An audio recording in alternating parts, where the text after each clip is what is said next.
Konečne vyšlo slniečko a my sme sa rozhodli takýmto nejakým spôsobom slnečným obdarovať jednu fanúšičku, Emeška Žilina, ktorá chodí na každý zápas svojich miláčikov a povedal by som, že je takým vzorným príkladom ostatných fanúšikov.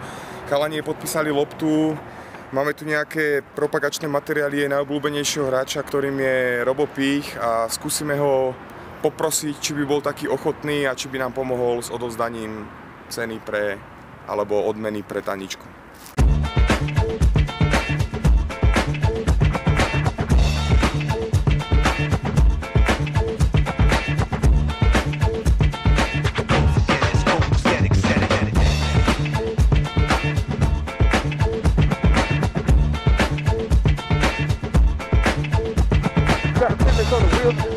Ja by som ti chcel poďakovať mene celého týmu za fandenie.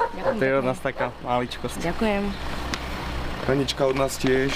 Si pre nás takým príkladom fanúšika vzorného a verného a verím, ešte takéto maličkosti potešia od nás a je to také menšie predčasné narodeniny pre teba. Díky moc. Ďakujeme aj my za podporu. Aj ja ďakujem.